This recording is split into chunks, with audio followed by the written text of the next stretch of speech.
Goranboyda ölümlə nəticələnən ağır yol qəzası baş verib. Gecə saatlarında Bakı-Qazax magistral yolunun Goranboy rayonu ərazisindən keçən hissəsində 2 minik avtomobili və traktor toqquşub.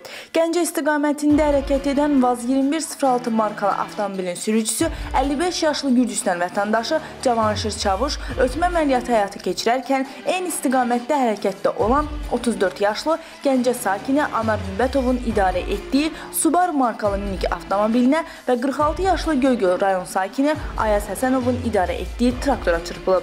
Qəza zamanı VAZ 2106 markalı minik maşınının sərnişini 63 yaşlı Gəncə sakini Sahib Mustafayev aldığı ağır bədən xəsarətləri nəticəsində hadisə yerində həyatını itirib. Sürücüsü isə müxtəlif bədən xəsarətləri ilə Goranboy rayon mərkəzi xəstəxanasının cərrahiyyə şöbəsinə yerləşdirilib. Xəstəxanadan verilən məlumata görə VAZ 2106-nın sürücüsü Cavanşir Çavuşun vəziyyəti ağırdır. Faktla bağlı Baş Dövlət Yol Polisi İdarəsinin İstintaq və Təhqiqat şöbəsində araşdırma aparılır. Cəmilə Səfərova, Şamxal Cəliloğlu, Fəzai Səfərov, Səs TV.